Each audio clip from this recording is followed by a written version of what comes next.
Welcome to Wadsworth History on Film, a program presented by the Wadsworth Area Historical Society and designed to record the oral history of Wadsworth for posterity. I'm Caesar Carino, your host, and our guest today is attorney Richard Dickey. Richard, although you're not a native of Wadsworth, you have made a tremendous impact in Wadsworth, and I think that you are probably the second oldest practicing attorney in the city of Wadsworth. Chuck Johnson, I believe, is the oldest one now. But when you first came to Wadsworth, then when did you come to Wadsworth, Richard? December of 1963. 1963. And what brought you to Wadsworth?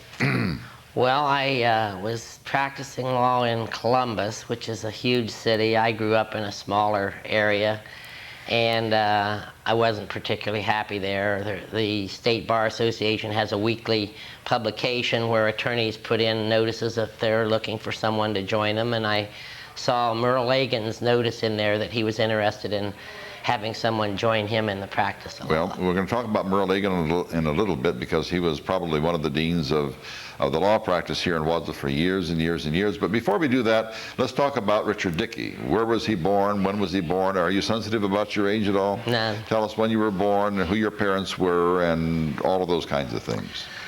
I was born on July 29th, 1935 in Portsmouth, Ohio, So right you're down on 64 the Ohio years River. old. I will be in July, July, yes. 64 years old. I'm an Ohio hillbilly river rat. Ohio hillbilly river rat. I've never Because it's heard. hilly, right down there on the river. It's very hilly. And, Very hilly. And it's right on the river. Right on the river. And your parents? My dad, Robert Dickey, grew up in Dresden, Ohio on the farm, went to Ohio State, got a degree in ag engineering in around 1930, went to work in Dearborn, Michigan at a John Deere, I believe, making combines for Russia. When that contract was completed, the place closed down. And that was the end of that. Fortunately, his father was a prosperous farmer, could help him go back to school, and he went back and got what he needed to become a teacher.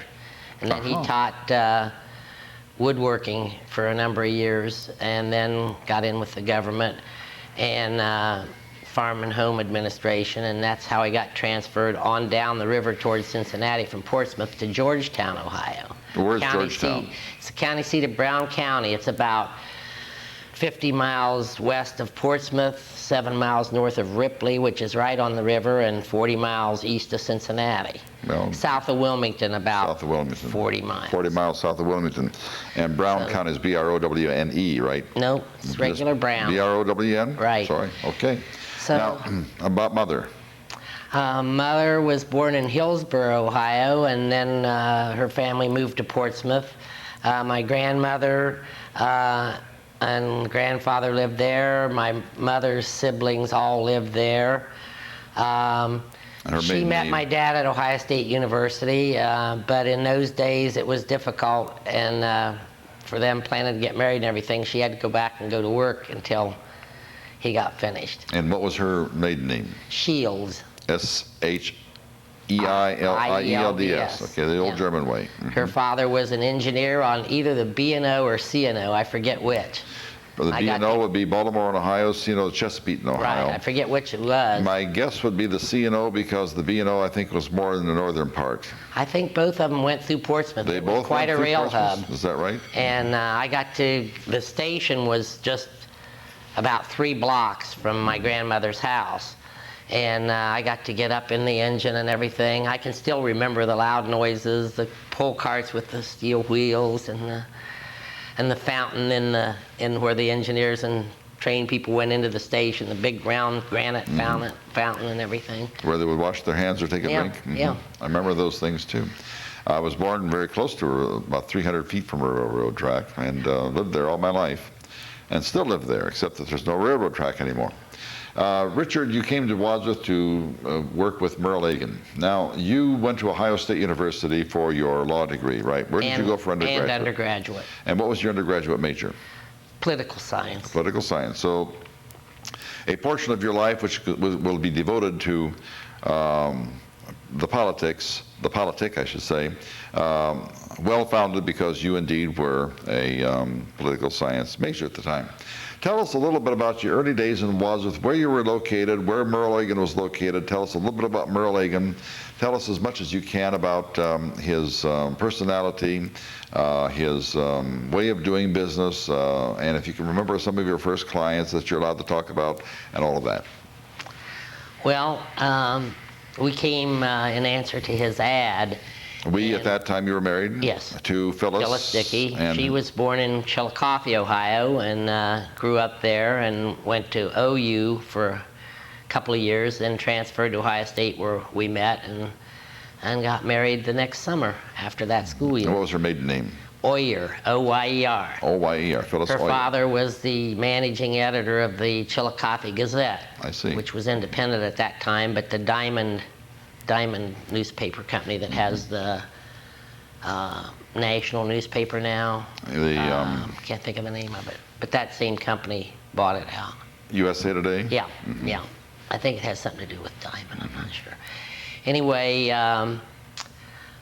we came and I'd done my own income tax return since I was in high school, because Oh, really? I had paper out and worked for Kroger's, so I had to file returns, so I learned how to do the simpler ones, you know. And so when I got there, I think that's probably why I'm in Wadsworth, because the Agans, both Attorney Agan and his wife Ruth, both did a lot of income tax returns. Now, Ruth was for also an attorney, was she not? No, No, she was but not? she did a lot of income tax returns for many, many people. And I think the fact that I was able to do that coming right in is what got me the job with him. Where was Merle Egan located at the time? He was located above, well, let's put it this way, next door to Allen and Hartzell's, which has been the same ever since I came here. Right. And what's called the Wells building originally, he bought it, and then it was the Egan Wells building. Now that, second floor there, right next to the vacant lot. Do you remember, we have a person who is called to find out, and maybe somebody in the viewing audience can help us with this one as well. The Nazarene Church was there at one time, up in the above that building. In that second floor? Yes. I have no knowledge of that at all. And they called it the WAB building. Now, I remember Wells built it, and Egan then bought it, but then the next group of people who were there were the Durlings, and I thought maybe it might be the WAD building. Do you know anything about the WAB building at all? No, I don't.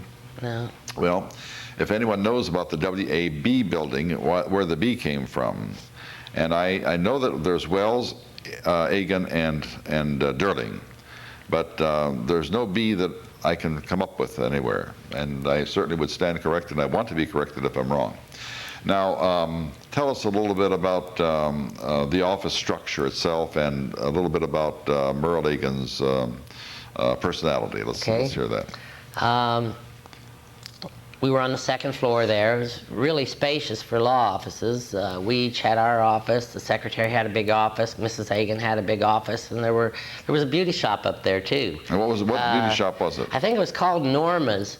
Mary Bird, Mrs. Richard Bird, was the proprietor, I think, right when I got there, and for many years. And who were some of the beauty operators? Oh, I only remember one.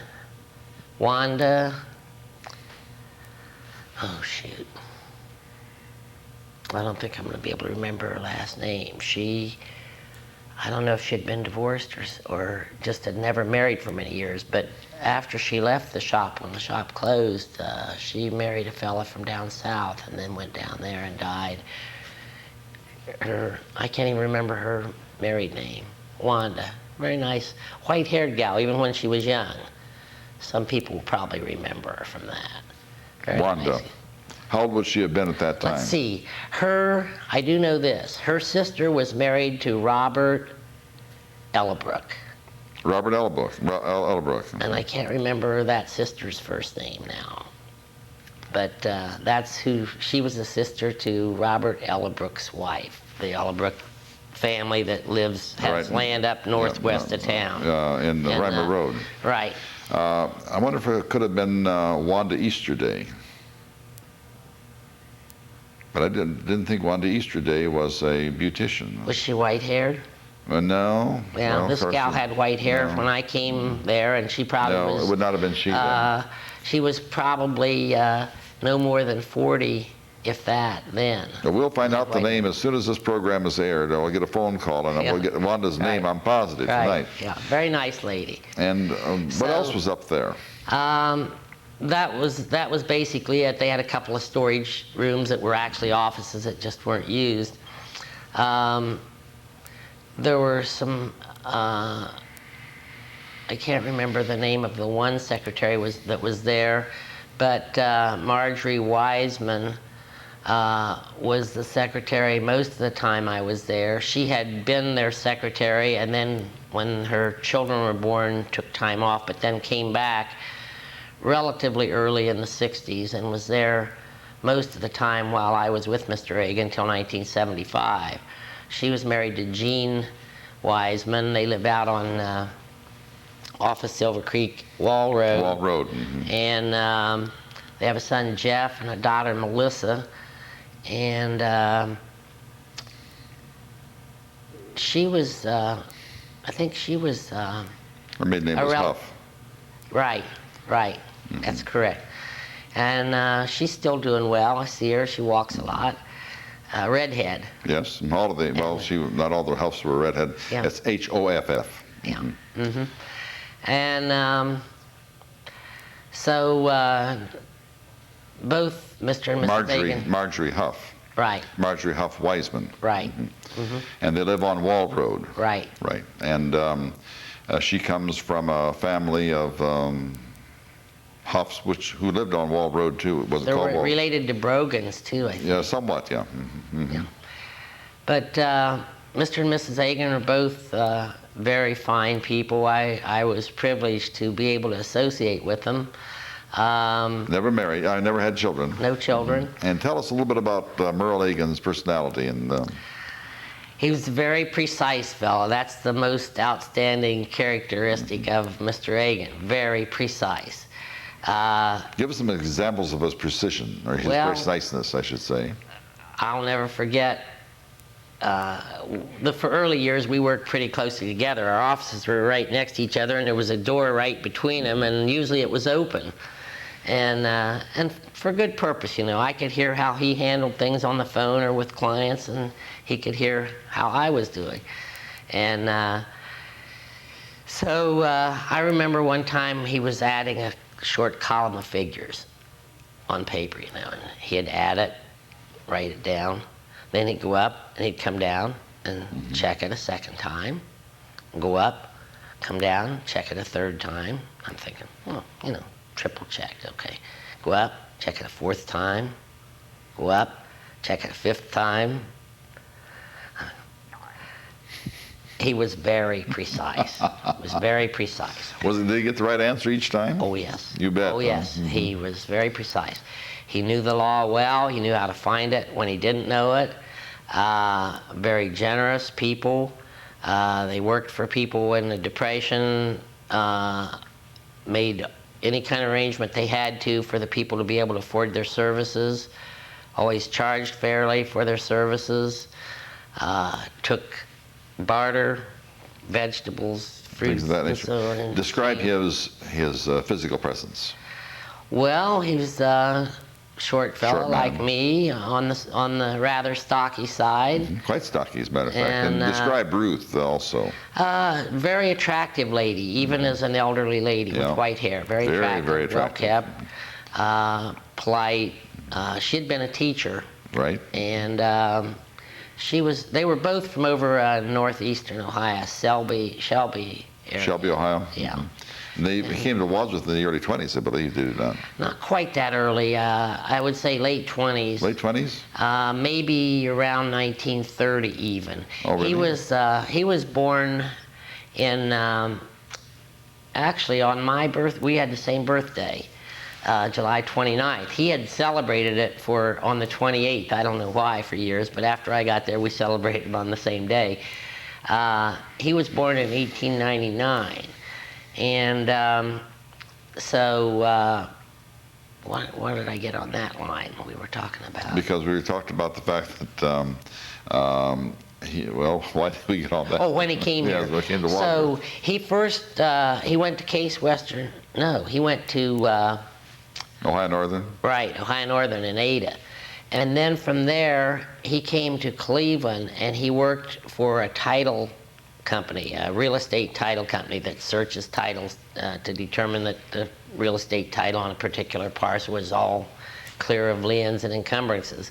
And that's a very precise area of the law, and that's probably how he got his precision inbuilt and inbred into him. Then I think he came around 1930, and he was first up in the old Bank One building on the corner of College and Right, Main. second floor or third? Yeah, second floor, right. Right. And Lou Wilson came, well, Lou Wilson didn't come till after the war, but who was for a long time the oldest attorney till he passed away last year. As a matter of fact, their stature was very similar, was it not? Yeah. Very similar. Very similar. Very similar. Stocky and short. Right. Both of them. Yeah. Mr. Reagan did a broad type of practice generally, although most of it had to do with wills, handling estates when people died, and real estate. Describe the office in terms of its, Spartanness.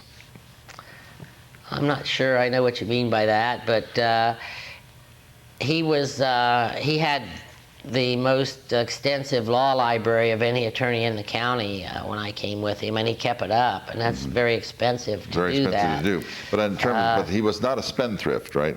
No, you know, the carpet was not new, but I'll tell you, I went into an office in Medina in those early years, Williams and I don't know if it was Williams and Batchelder, I think it was, and they had linoleum on their waiting room floor, and it wasn't in that great a shape, and wood-backed chairs. So it was not as Spartan as that. Well, what I was trying to get at was the fact that the attorneys that we know of today usually have very, very luxurious offices. Right. And Merle Agans and perhaps even Garvers and Wilsons, anything but luxurious. Right. They were truly dedicated to the concept of the law, and they didn't care too terribly much about. There wasn't much fluff. No fluff at all, none. Yeah. Describe Ruth Agan to us. Well, as I said, she was a teacher, and that's how they met. He might have taught some too, I think.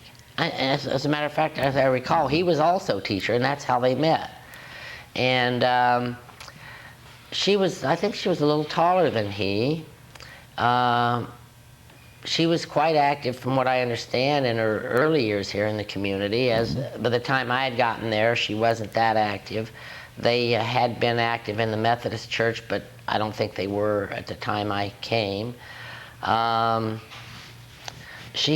wouldn't be surprised she did 200 or 300 tax returns a year for people. Wow. A lot of people knew her, and That's she did a lot of taxes. good work. And well, you know, that part of your life was extremely important to the historical evidence of Wadsworth, because we have only two people who ever really knew the Agans who are still alive. That is, professionally. I knew many, many people knew him, you know, as their attorney or whatever. But I think you and Chuck Johnson were the only two who ever worked with Agan who are still alive as attorneys.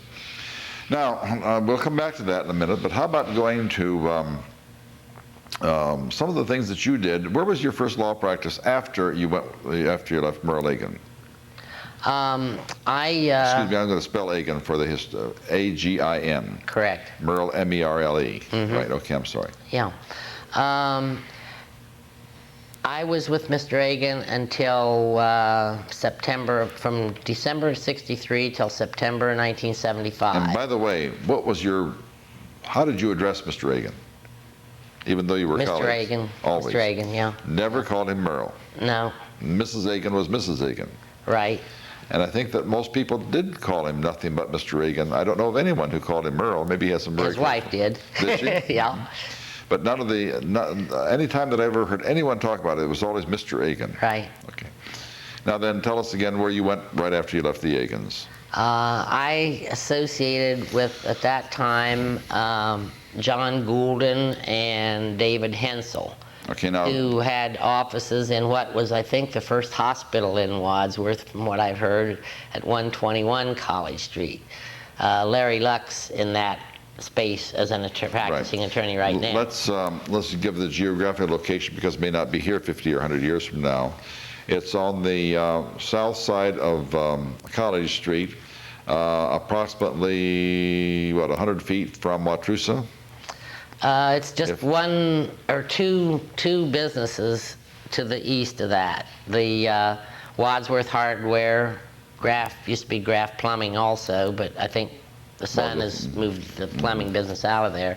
And then the little barbershop. No, the barbershop's on beyond. The little carpet shop. Oh, that's right, Ott's Carpet, yeah. Mm-hmm. The carpet shop, and then the Lux law office, building right, now, yeah. 121 College. John Goulden. Tell us about John Goulden. Tell us about John Goulden's wife and Helen. what? Pardon? Helen. And what she did. Let's tell us about John Goulden first. John was a very tall fellow, bearded.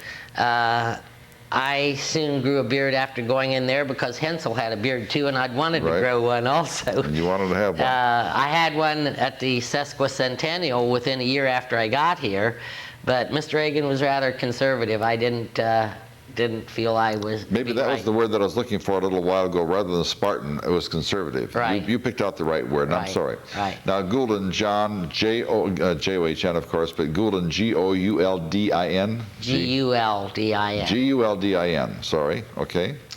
John was a PK, preacher's kid. Mm-hmm. His father, I've known pretty much since then. And John was a fine fellow. Hardworking, excellent character, dedicated to serving people with legal needs. Where was he from? I'm not sure where he was born. Of course, PKs are rarely from anywhere. They are all over the place. That's right. He might have been born somewhere, but he never stayed there. I don't know. I think he had only one brother who was a professor at Worcester College in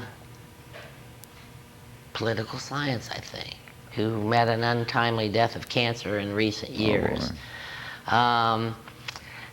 He and Hensel, David Hensel, were partners when I went to associate. Now, David Hensel was a Wadsworth boy. Yes, he was. He might not have been born here, but he was here from very early years on. Very early years. From what I recall. School here, right? Yes, he did. He would be, if David were living right now, he would probably be 64, 65, somewhere close. I don't think he was as old as I. Oh, wasn't he? And how old are you now? I'll be 64 in July. Okay, so he was...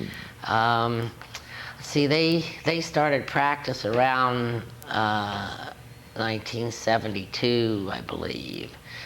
And so they were they might have practiced in Akron for a little bit, but they were probably 25, 26, 72. I think he probably would have been about 54. Oh, really? I think he was about 10 years younger than I. I didn't think it was that young, but I could be wrong. I could be wrong. He was very young because he had heart problems when he was 38. And that wasn't that long before we associated, I remember now. So I think he would be about 56 maybe. And describe David Hensel. Fine young man. Yes, indeed. Built a little bit taller than me, built a little sturdy, more wiry than I. I really don't know a lot about his history other than that he was a native, pretty much of a native son. And whom did he marry? I see her every so often now. Sandy. I don't know what her maiden name was. We didn't socialize a lot out of the office. I mean. Oh, I see. we just didn't have time. And then what did John Goulden do professionally in addition to practicing law? After he left here? Or? No. I mean, while he was here in Wadsworth. Well, I think he was prosecutor or part-time prosecutor for a while. Yeah, because when I had my little accident in the South End, he was the prosecutor. The city prosecutor, right. Or the city law director, right. or at that time was called. He did run for common pleas judge on one occasion also. But he was probably the solicitor at that time, is that right? City solicitor? I don't think he ever held the full position of solicitor. They did have a prosecutor assistant, part-time prosecutor's job, and I think the solicitor's job was part-time too then. Yes, it was. Norman Bragg was solicitor when John was prosecutor, part-time prosecutor. All right. Because Norman came here in '72, and as a matter of fact, he came with Mr. Egan and I when he first started. And then didn't Chuck Johnson go with Egan too? Yes. Mr. Egan is the only attorney in Wadsworth up until recent times. Some of the, I think the Palisek, McIlvain, and so forth firm has brought in new attorneys. But other than that, Mr. Wilson never brought anyone. Mr. Shantz never brought anyone. Well, I thought Mr. Shantz brought in a fellow from, what was his name out here in Seville? He is a partner of Shantz's for a while, was he not? I don't recall that. I don't recall that anyone brought anyone in those years from when I came. Well, Chuck Johnson came in '57 with Mr. Egan. I came in '63. Norman Bragg came in '72. And up until at least the '80s, I don't recall of any attorney bringing anyone else in. But John Goulden was married to Helen Goulden, a lovely lady, who, of course, they had 3 children. That kept her pretty busy. They were at the maturing ages then, 6, 7, 8, 10. The word guide comes to my mind. Oh, Geigel. Geigel. Yeah, he's from Wadsworth. But he didn't, Shantz didn't bring him in to practice with him. He just practice in the same let building? him come into his office there. Okay, and, all right. Maybe sort of take over Greg what was Geigel. there. Right. Geigl. I'm not sure about the spelling. I think it's Geigl. And Helen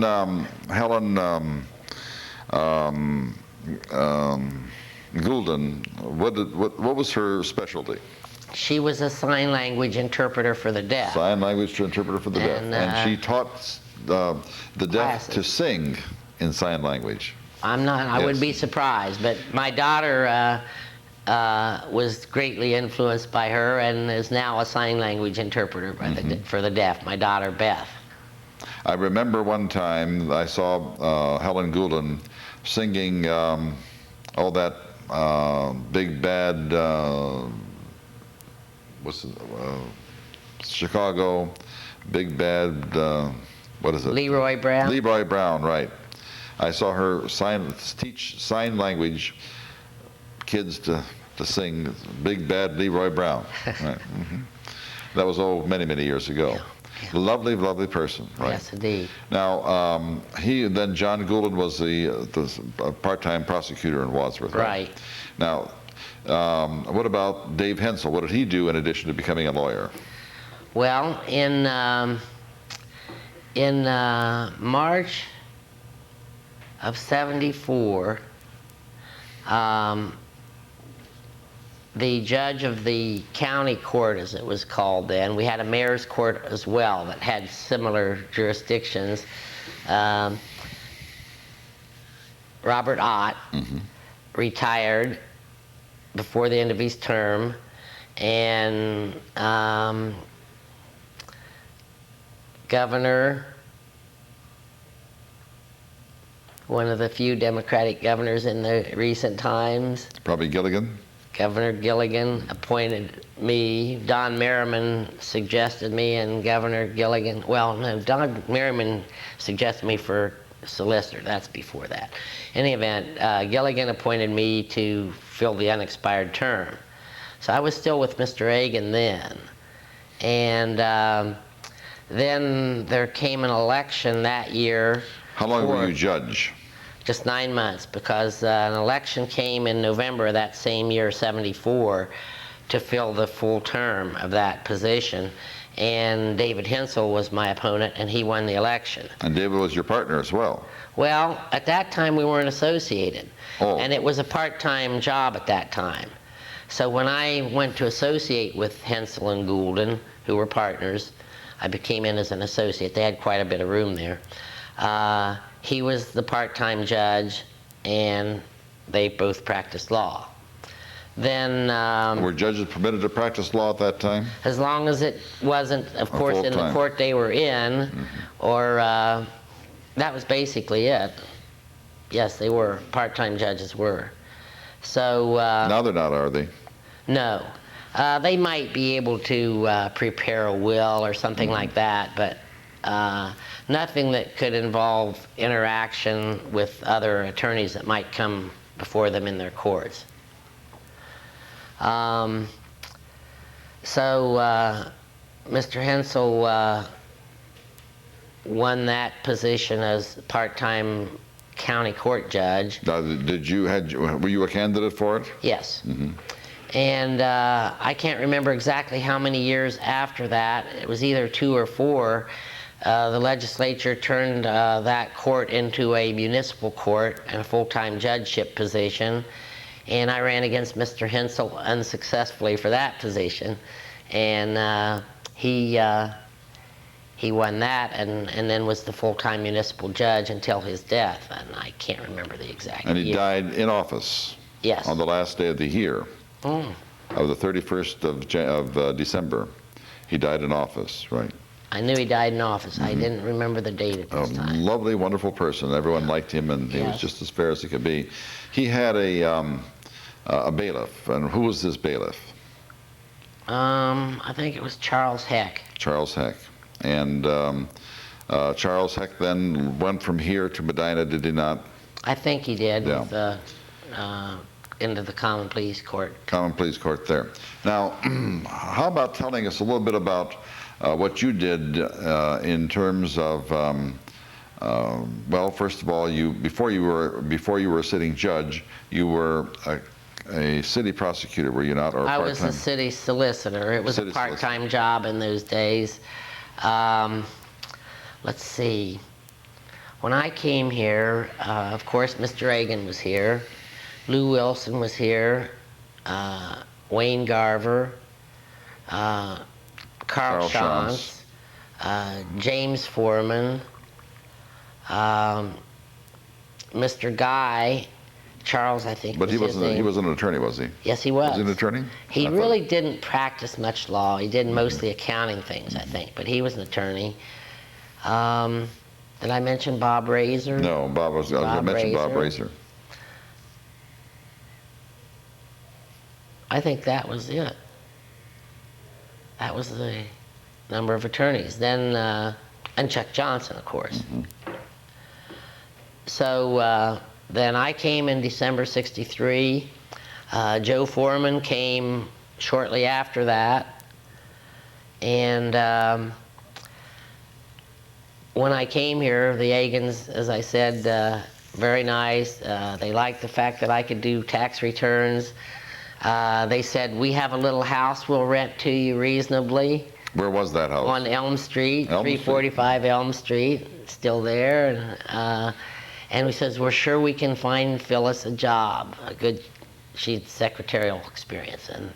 And they were right on both counts. They rented us the house. They found Phyllis a job at the Ohio Injector in the management offices. And Bob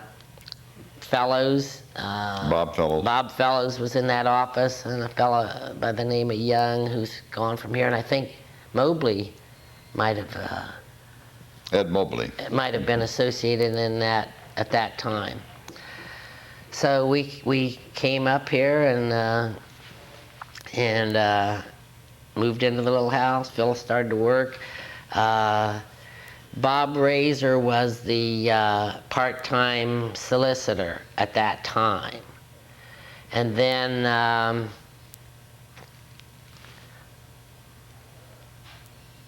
I'm sorry, I think maybe Chuck Johnson was at that time. Razor had just preceded him. And then Chuck Johnson was, and then not too many years after I got here, maybe not even a whole year, Mr. Johnson decided that he didn't wish to continue in that job, and Donald Merriman, the Democratic chairman at that time, who had some authority to make decisions like that, talked to me to see if I would take it. I checked with Mr. Reagan to see if he objected, and he had been in that position years before also, by the way. And so it all worked out, and I took the position. Then it was an elected office, and in around 1965, I think, there was an election for it, and Joe Foreman was here by that time. And so he ran against me for that office, and we just bought our first house on Woodland, up very near 261 on the left, the brick house there. And my wife was pregnant with our first child, and I lost that election too. Well, I haven't had a lot of luck with elections, contested elections. I did win precinct committeeman once in a contested election. That's the only contested election I've won in Wadsworth. well, you have won admiration in our hearts from everyone in town, however. So You're very kind. That's the You're very election. kind. That's the election that we need to win. Now, as the city solicitor, what were some of the real cases that you had which were scary, or extraordinary, I should say, not scary? Did you have to prosecute? Whom did you prosecute? Well, the city ordinances mainly were traffic ordinances at that time. Felony cases could institute in our courts then, as they still can in the municipal court, but in the long run are disposed of in Medina.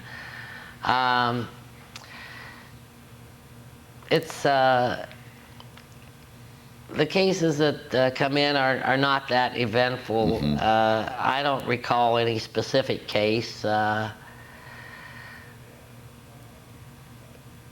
I just always tried to be fair as a prosecutor and as a judge, not to over-prosecute a case, just to have a lot of things to try to get, but to narrow in on the real issues. And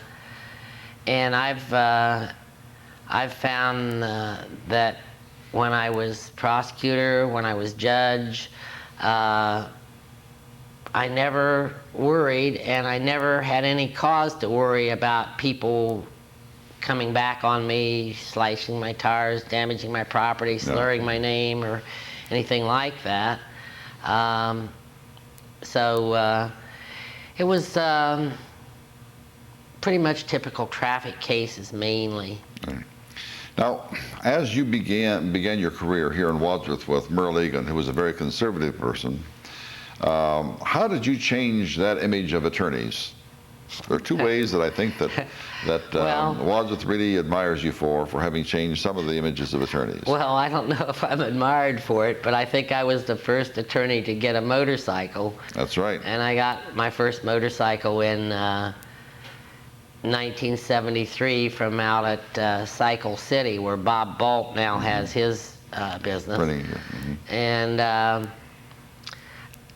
let's see, so I had it while I was judge. I rode it to Medina once and married a couple as judge, showed up on my motorcycle, and I rode it to courts in Medina. And what were the comments from your colleagues and from others? It wasn't really, there was no derision that I recall, but it was, they were at least set aback a little bit by seeing anybody riding down the street in a suit on a motorcycle, which of course I had to wear when I was going to court. Why did you choose a motorcycle? Well, I'd ridden a bicycle all my life. I rode a 3-speed English bicycle. When I graduated from high school in Georgetown, my dad was a school teacher, and they didn't make much money in those days. Still don't. And I don't know about that. I'll differ with you on that. But in any event, it was drastically different then. So he moved to Columbus, 4 blocks up from High Street in Columbus on 14th Avenue, so I would be able to attend the university without having to pay board and room. And so I rode a 3-speed bike down 4 blocks to the campus to my classes, and then down High Street, 3 or 4 miles, I guess, to Lazarus parking garage, where I worked most of the 7 years I was in school, and then back up 4th Street. So I'd ridden a 2-wheel non-motorized vehicle quite a bit in traffic. I worked for Kroger's a little bit when we first came to Columbus, because I had worked for them in Georgetown, and there was a young high school guy that had a Harley, a little Harley. And I so wanted a motorcycle when I saw that, and asked my parents about it. They said, when you can afford a motorcycle, you can afford to live somewhere else. So that was the implantation of the dream. Well, it was 20 years later. That you were able to afford a motorcycle. Right. And what kind did you get? I got a Suzuki. That was the dealership that was there. It was a 380 cc 3-cylinder, which is a little unusual for motorcycles. And I don't know much really about mechanics, but it was a 2-stroke instead of a 4-stroke, which tends to be a little peppier at the lower speeds than... But also you had to mix your oil with the gasoline. Not on that particular one. No, you didn't? No, no. 2-stroke usually. I know some of your dirt bikes, I think back then you had to, but I did not have to on that model. By that time they had apparently found a way to do it. So I had that one, and a few years later I saw found a used 550 cc 2-stroke, and I got it, but most of my riding is just around town, occasionally to Medina, to Worcester, to Akron.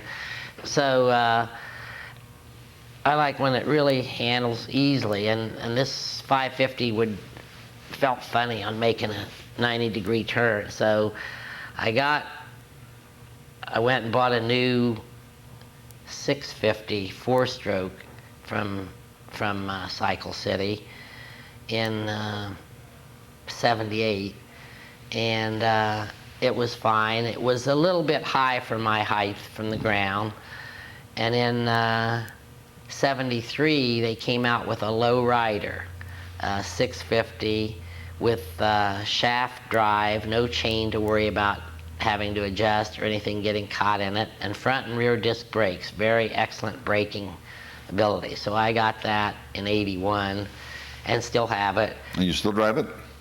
Very little, but it's there. It's out front of the house. It's kind of a symbol. Is it a thrill to drive the motorcycles? Well, I ski some, not very much as I'd like, but I don't know if you've ever done that, but it's a thrill to be going down a really steep hill, going fast, knowing that you can control, though, not lose complete, you might be at times right on the edge, or you might be just out of control just a little bit, but knowing you can bring your speed back into control and stop if you have to. Speed, I think, is exhilarating. With the motorcycle, though, you can ride it and get the acceleration and still stay within the speed limits. Because, from 0 to 25, if you do it with acceleration, there's just a feeling, I think it affects you physiologically to some degree. But to answer your question, I don't know whether you've ever done this or not. The answer to that question is no. Yeah. I've never done anything like that. I don't know if like you've ever 4 ridden a wheels under me. motorcycle. You haven't ridden a motorcycle then? No, either. never. Right. Have been on a motorcycle, and I'm scared to death of them. Yeah. I like 4 wheels under me, but I certainly do have a lot of admiration for anyone who knows how to ride a motorcycle. Well, what else did you do to change the image of stodgy, stuffy attorneys? Well, I don't know. I grew the beard, but What about marbles? Oh, well, yeah, okay. But by the way, in the Gould and Hensel firm, when Hensel became full-time judge, of course, he left the firm. And by that time, Jerry Bowders from Rittman had come in, and Phil Croyle, who was a native boy, had come in. Yes. And we all had beards. And we all played basketball about 3 noons a week up at Steiner. I'm not much of a basketball player, but at least it kept me in shape. Well, the marbles, most people know I collect marbles now. We played, I don't remember playing in elementary school that much, but when we went to junior high, we came into the big high school building where I was, and they had one door, one exit with a big wide tiled hallway to it that was seldom used. And I think we even came before school and played marbles during the noon hour there. And somehow I was able to keep my most favorite marbles. So I was at an auction on West Street in '72, and had this bag of marbles. There was 300 or 400 clay marbles, which are old, but they're relatively common, not that collectible. About a dozen what they call Bennington marbles, which resemble Bennington pottery from up in New England, where they have a blue speckled with kind of a tan and a brown speckled with kind of a tan. But these are actually German marbles from before the turn of the century. In any event, there were about a dozen of those, and then this one clear marble with a frog, a white chalk-like looking figure of a frog in it, which I didn't really know what it was, but it looked very interesting. So I thought, how much am I going to bid on this? And I decided $25, which is no small sum in '72. To make a long story short, I finally ended up paying $35. And I thought maybe I'd paid too much. But I called Bob Sechrist, who was the librarian then and much into antiques and things, and he had a book and he checked it, and I was okay. So I started, this marble is called a sulfide. It's a individually made marble. They blow the clear glass glob and take it off of the thing and insert the white figure. It must be some type of a sulfide compound, because that's why they call them sulfides. And then had a tool to close it, and then there would be a pontal or place where it was closed, and usually they would either melt those to make them smooth or grind them. And I started collecting that type marble, going to large flea markets and things for a few years, but they started getting very expensive, and our children were starting to be at the ages where they were requiring more economic assistance, so I kind of just put those away for quite a while. But then but people knew I had collected enough, and Lou Wilson gave me a big bag of marbles once and bought a cookie tin here and there of them, but not really that active for quite a while, until we started, Wyrath's used to be Isley's, now the Domino Pizza's there, Harry Wyrath and Helen had their business there for years, and there was quite a following there. Sometimes you might say there was a breakfast crowd, a lunch crowd, and a early evening crowd with some mix in between, but quite a few people in Wadsworth patronized that place, and they had they developed over the years. The golfers would, for that ate there, would play golf and have a banquet, and they'd have just a banquet in the wintertime. And about 11 or 12 years ago, I don't know how we started it, but I don't really know if I was the instigator. I can't say that I was. We started having a marble tournament, and we had it out where Harry Wyrath was renting some stables. I can't even remember, it was south. And we had it was a dirt, and it was really rough. And I think John Hanna our mayor, won the first tournament. And we played there a couple years. Then Perry Miller, that's right, Perry, the carpenter extraordinaire. Oh, extraordinary is right. Made us a board with felt on it with the circle and the spots where the marbles go. And we started having it indoor down at Bob Gerbrick's hangar at the Wadsworth Municipal Airport. And so we had it there for quite a while. Well, within a few years after we started having it there, someone found Michael Cohill from Akron, who's an expert on the marble company that originated in Akron and whose founder was the inventor of the first machine that could make marbles purely by machinery, M.F. Christensen. They heard about him somehow and got him over to referee our matches. Well, when we had these tournaments, hardly anyone but me had marbles.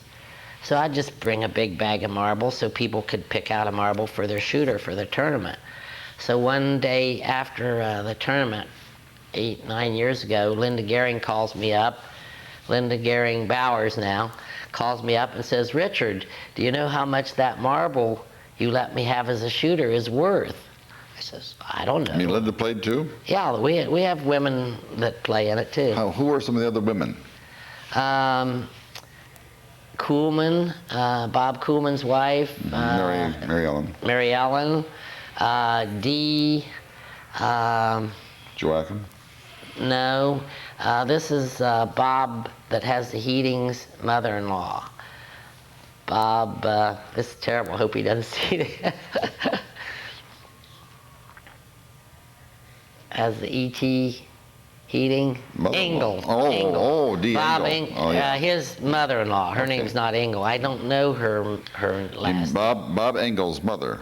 In-law. Oh, right. Bob, his mother-in-law. Okay, yeah. all right. She's a good shooter too. Mm-hmm.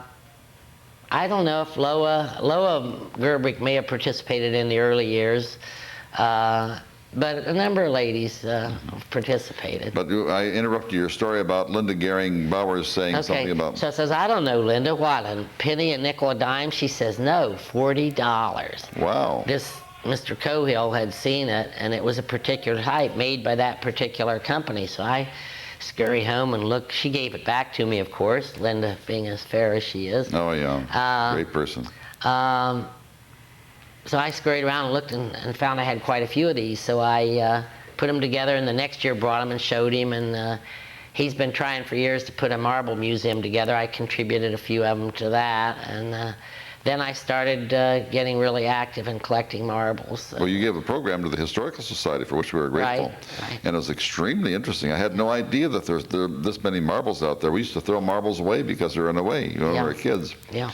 You have such an interesting life, and there's so many things we'd like to talk about. But one of the things that you do, which belies your lack of, well, I shouldn't say the lack of, but your presence of having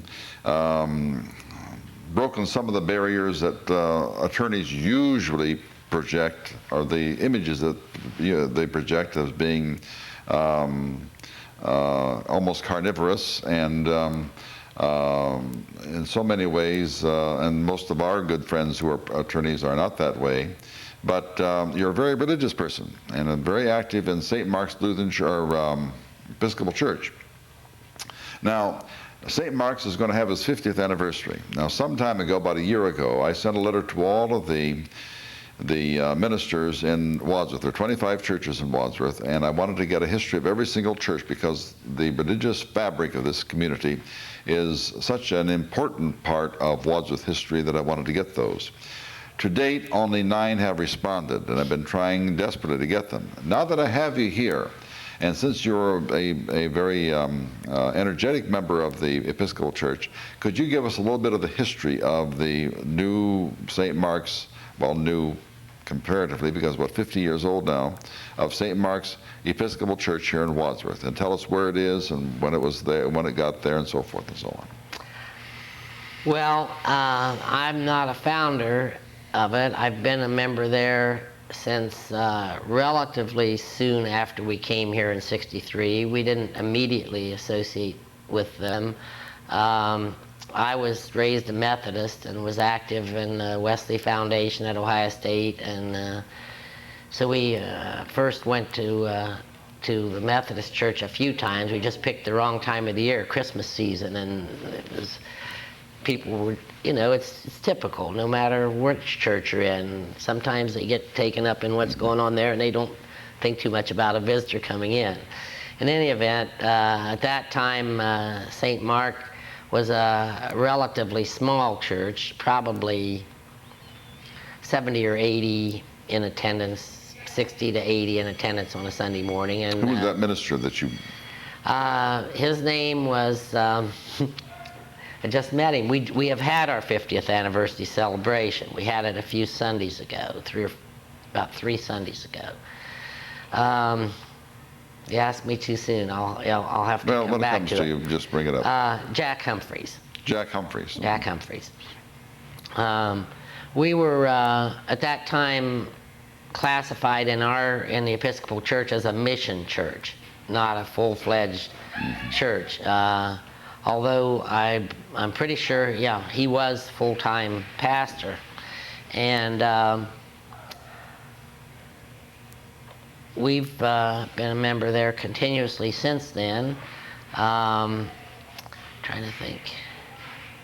I think after Mr. Humphrey went on in his career to other places, we did not have a full-time minister for a number of years. St. Paul's Episcopal Church in Akron up on West Market, which is a very large church and has a number of priests employed there at any one time, sent various priests to handle our services and help us for a period of time until we attained regular status. Parochial status. Right.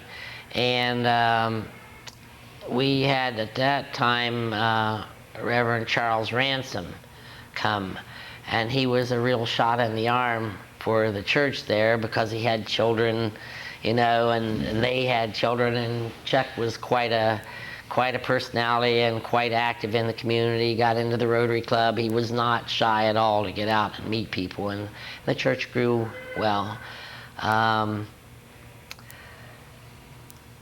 Since his time, we've you're familiar with how the fluid nature of the population of Wadsworth, with the type of employment that people have here and how it fluctuates. We've lost quite a few members due to that, and we're a rather small size now. We have only a what we call an interim priest, and she's part-time. But we still have around 40 families, and usually around 30 in church on Sunday. We have no children. We're looking to, and it's difficult for a church that when a young couple comes in to visit with children and they see no children, to bring in folks and get the church fully meeting all types of family needs. The 50-year history, I'm sure this is just a vignette of it, a thumbnail sketch of a part of it. The 50-year history of the church is one that I think would be very vital for history to record.